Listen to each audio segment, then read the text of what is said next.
स्मारकाची कल्पना गेल्या वेळेला आमच्या सारख्या सर्व कार्यकर्त्यांनी मिळून उचललेली ती संकल्पना होती। त्यामध्ये एक ट्रस्ट निर्माण झाला। मुख्यमंत्री देवेंद्र फडणवीस त्या तत्कालीन आणि आताचे त्यांनी ती जागा त्या ट्रस्टला देऊन त्या स्मारकासाठी भरघोस निधी सुद्धा दिलेला आहे।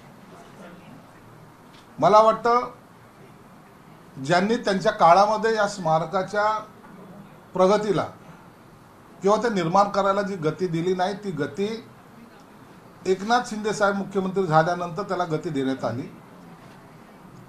मी स्वतः मंत्री म्हणून त्या स्मारकाची पाहणी केली। त्या दिवशी सुद्धा मी सांगितलं होतं की येत्या 23 तारखेला जो एक टप्पा पूर्ण झाला त्याचं आता आपण लोकार्पण करणार आहोत। परंतु ज्यांनी या स्मारक निर्मितीसाठी उशीर लावला त्या उभाटाच्या नेत्यांनी माफी मागितली पाहिजे असं माझं स्पष्ट मत आहे।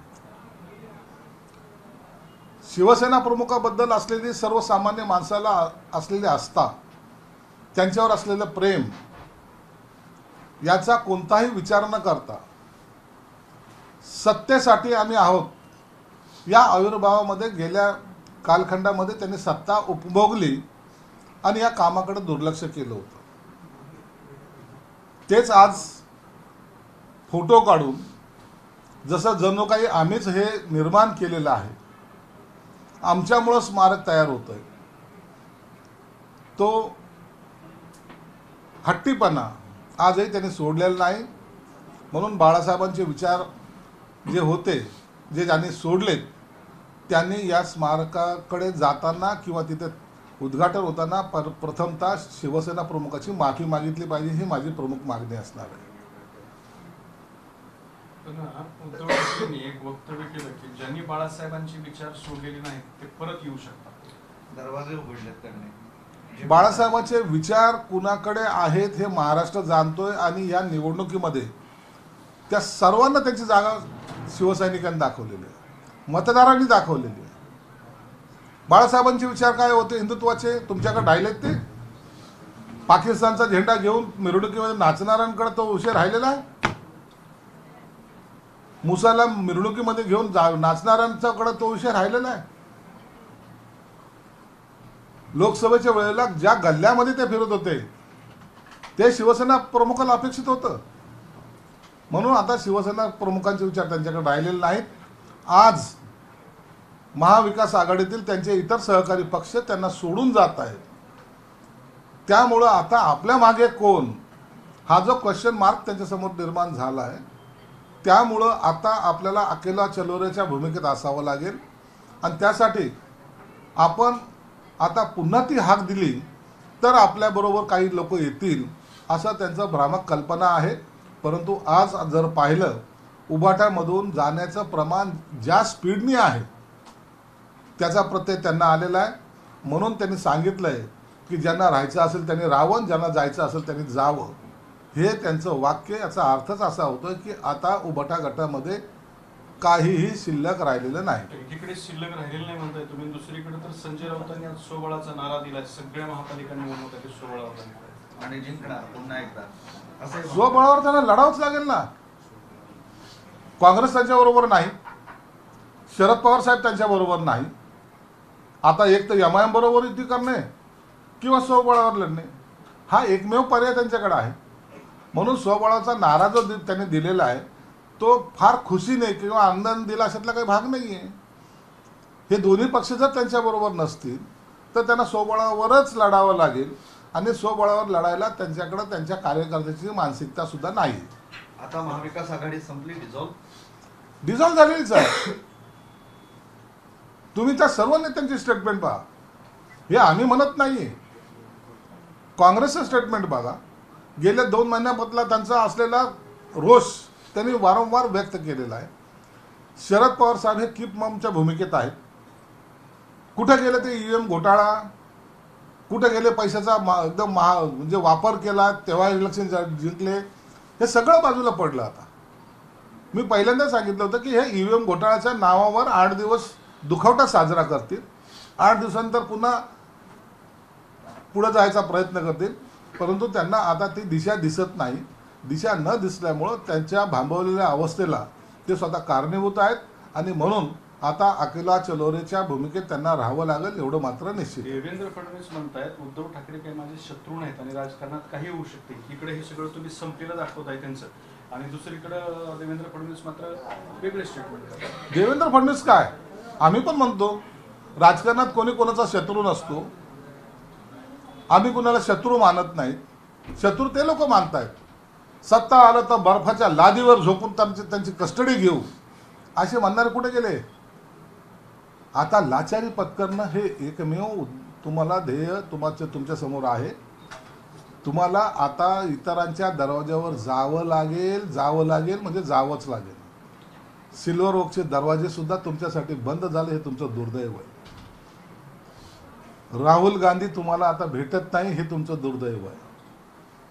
आता कोणता तरी मार्गच आज पडायचा आहे.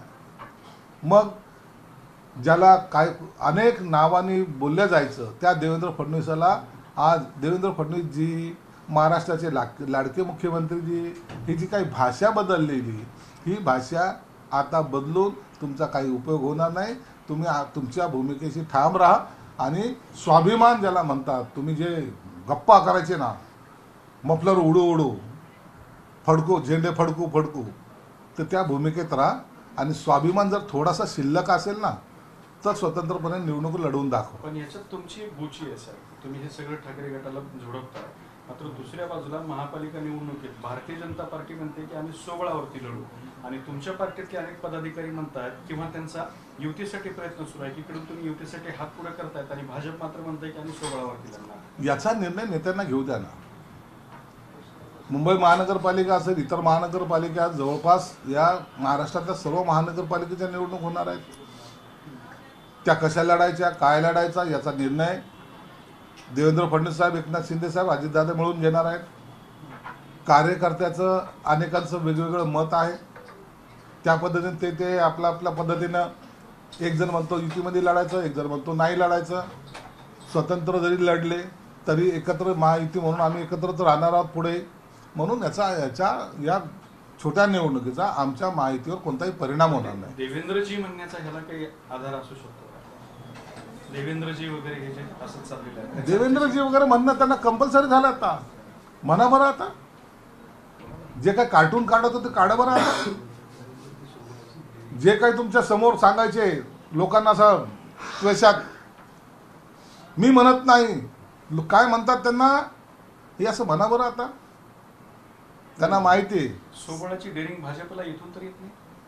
नाही असं काही नसतं. अनेक ठिकाणचे समीकरण वेगवेगळे आहेत. अनेक ठिकाणी कार्यकर्त्याची मागणी असते.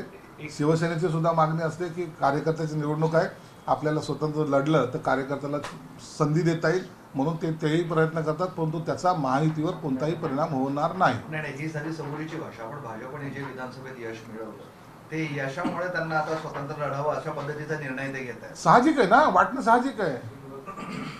132 जागा आल्या तर त्यांना वाटणं हे साहजिक आहे. आणि त्यांचं जर तसंच जर ते करत असतील तर तो त्यांचा पक्षाचा निर्णय होऊ शकतो.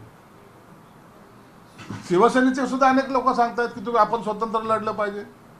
निर्णय घेऊ द्या, नेत्यांना निर्णय घेऊ द्या. निर्णय नेते घेतील त्या टायमाला निश्चित पोझिशन त्यावेळेला कळेल. आज निवडणुकीला कालावधी बाकी आहे.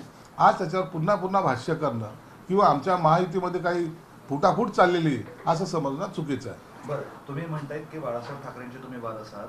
असा एक आता मतप्रवाह पुढे येतोय की या स्थानिक स्वराज्य निवडणुकांमध्ये जर खरंच तुम्ही जिंकून दाखवलं तर खऱ्या अर्थाने वारस व्हाल. कारण मुंबई आहे, महापालिका, औरंगाबाद आहे, ठाणे आहे, सगळंच आहे आणि ही खरी जमिनीवरची लढाई आहे. जेव्हा आम्ही उठाव केला त्यावेळेला पहिल्यांदा सांगितलं की ग्रामपंचायतची निवडणुका जिंकून दाखवल्या. त्यानंतर सांगितलं विधानसभेला यांना लोक गाडून टाकतील. तलवार उपसू भाषणं करत होते. त्यांचा नायनाट करून टाकू, यांना गाडून टाकू, यांचं काय छाटून टाकू. असलेले 40 से 60 झालो. हे यश नाही. हा शिवसेना प्रमुखाचा विचार रुजला नाही. जे 56ची गोष्टी करत होते, जे मुख्यमंत्र्याचे स्वप्न पाहत होते ते 20वर आले. हे शिवसेना प्रमुखाचे विचार सोडल्याचा परिणाम नाही. म्हणून आता विचार सोडणाऱ्यांची गत काय झाली हे महाराष्ट्राच्या जनतेने त्यांना दाखवून दिलेलं आहे. आम्हाला आता सिद्ध करण्याची गरज नाही, तर हेच शिवसेना प्रमुखाचे विचार घेऊन आम्ही पुढे जाणार आहोत. बरं, आता वेगळा मुद्दा आपण घेऊया. जे बीडचे आरोपी होते त्यातल्या वाल्मिक करार वगळता इतर सर्व आरोपींवरती मोक्का लावण्याचा निर्णय झालेला आहे. मोक्का लावलेला आहे. सरकारने पहिल्या दिवसापासून बीड प्रकरणामध्ये अत्यंत गांभीर्याने घेतलेलं आहे. सरकारने सांगितलं होतं की कोणताही आरोपी असला त्याला कोणी सरकारचा कोणी पाठीशी घालणार नाही. हे मुख्यमंत्री देवेंद्र फडणवीस यांनी वारंवार स्पष्ट केलं होतं. त्या पद्धतीने तपासाच्या पहिल्यांदा एखाद्या खुन्यामध्ये इतक्या यंत्रणा, पोलीस यंत्रणा कामाला लागलेल्या आहेत आणि जे सर्व आरोपी पकडले गेलेत त्यांच्यावर चौकशी करून तातडीने नाही, घाई गडबडीत नाही, तरी संयमानं आणि चौकशी करून त्या सर्वांवर मोक्का लावलेला आहे. आता त्यांना बाहेर येण्याचे सर्व रस्ते या सरकारने बंद केलेले आहेत. जोपर्यंत त्यांना शिक्षा होत नाही तोपर्यंत सरकार याचा सगळा पाठपुरावा करणार आहे. बराच काळाच्या रुसव्या फुगल्यानंतर आज अंबादास दानवे आणि चंद्रकांत खैरे एकत्र शिवसेनेचा मेळावा घेणार आहेत. सगळे लोक त्यांना सोडून निघत आहेत. माझ्या संभाजीनगरमध्ये जर पाहाल, 4 दिवसापूर्वी कन्नडचे सर्व कार्यकर्ते संजना जाधवांच्या आमदार संजना जाधवांच्या मार्गदर्शनाखाली भुमरेंच्या उपस्थितीत एकनाथ शिंदे साहेबांकडे गेले, त्यांनी प्रवेश घेतला. माझ्या इथे सुद्धा माजी महापौर नंदकुमार घोडेले, त्यांच्या पत्नी यांनी शिवसेनेत, दोन्ही महापौर आहेत, त्यांनी शिवसेनेत प्रवेश घेतला. पटवर्धन जे आहेत, जे मराठवाड्याचे सचिव होते, त्यांनी शिवसेनेत प्रवेश घेतला. अनेक नगरसेवक मला स्वतः येऊन माझ्या घरी येऊन मला भेटून गेलेत, त्यांचाही प्रवेश काही दिवसानंतर होणार आहे. म्हणून ही जे काही आउटगोईंग चालू आहे त्या आउटगोईंगला कुठेतरी ब्रेक बसावा म्हणून आज तर त्यांनी तो मेळावा आयोजित करण्याचा प्रयत्न केला आहे. मेळाव्याला रिस्पॉन्स नाही हे तुम्ही स्वतः जाऊन पाहू शकता. आणि तेच ते भाषणं जी आहे त्यांची ती करायचा प्रयत्न करतायत, शिवसैनिकाला विनवण्या करायचा प्रयत्न करतायत, परंतु आता त्यांच्याकडे ते शिवसैनिक राहणार नाही अशी परिस्थिती आज आहे. ते लाडक्या बहिणीच्या योजनेचे पैसे देण्यासाठी तिजोरीत खडखडाट असल्यामुळे दारू विक्री वाढवण्याचा निर्णय झाला. असं दारू विक्री करून लाडक्या बहिणीचे पैसे दिले जात नाही. लाडक्या बहिणी योजनेमध्ये 46,000 कोटी रुपये द्यावे लागतात. हा काही एक्साईजमधून काढणार पैसा आहे का? सरकार आपल्या पद्धतीने सर्व बाबीतून, सर्व ठिकाणाहून जो इन्कमिंग सोर्स आहे ते सगळ्या बाबी तपासलेल्या आहेत त्यांनी आहेत. सर्व बाजूने पैसा जरूर जमा करतील आणि ते लाडक्या बहिणीला कुठं कमी पडू देणार नाही. कोणत्या एखाद्या डिपार्टमेंटचं नाव घेऊन याच्यातून पैसा त्या लाडक्या बहिणीला जातं हे म्हणणं गैर आहे. तर नितेश राणेंनी एक वक्तव्य केलं. ते म्हणतात की ईव्हीएम म्हणजे एव्हरी वोट फॉर अगेन्स्ट मुल्ला. नितेश राणेंनी त्यांची भूमिका एक वेगळ्या पद्धतीने चाललेली आहे. त्यांना आलेला अनुभव किंवा महाराष्ट्राच्या जनतेला अनुभव आलेला आहे, त्याचा एक परिणाम ज्याला रिॲक्शन म्हणतो ते देत आहेत. मला वाटतं त्याच्यातही काही गैर नाही. समर्थन करतात, गैर नाही आहे. बरं, ते आता मेळाव्यात चंद्रकांत खैरे म्हणाले की संजय शिरसाट यांच्याकडे एवढा पैसा कुठून आला. एवढा पैसा कुठून आला याची चौकशी केली पाहिजे ना. एवढा पैसा कुठून आला, यांनी काय केलं, काय नाही केलं, याच बाबी फक्त जे बोलतात. पण चौकशीत वेळ घालवण्यापेक्षा तुम्ही सांगितलं पाहिजे. त्यांनी माझ्याकडे यावं, मी त्यांना सगळं स्पष्टीकरण देईन. वडेट्टीवार म्हणतात की लाडकी बहीण आणि शेतकरी सन्मान हे निवडणुकीपुरतेच आहेत, सोंग आहे. वडेट्टीवारला आणखी कल्पना नाही आहे. त्या लाडक्या बहिणीला जाऊन विचारा, त्यांच्या खात्यामध्ये दर महिन्याला पैसे जात आहेत. म्हणून आता हे निवडणुकीची जी कारणं आहेत ती काँग्रेस चांगल्या पद्धतीने सांगू शकते. प्रिंटिंग मिस्टेक आमच्याकडे होत नाही, आमच्याकडे डायरेक्ट अकाउंटमध्ये पैसे जातात. मंत्री धनंजय मुंडे यांनी छगन भुजबळ यांची भेट घेतली आहे. भेट घेत असतात. राजकीय पुढारी आहेत, एकमेकाची भेट घेणं काही गैर नाही. त्या भेटीमध्ये काय झालं ते धनंजय मुंडे चांगल्या प्रकारे सांगू शकते. एक प्रकारे छगन भुजबळ त्यांची पाठराखण करताना आपल्याला पाहायला मिळतात. मग ही भेट त्या संबंधित तर नाही ना. त्याबद्दल मी भाष्य करणं योग्य नाही. ज्यांची भेट झाली त्यांनी त्याच्यावर बोललेलं निश्चित चांगलं राहील.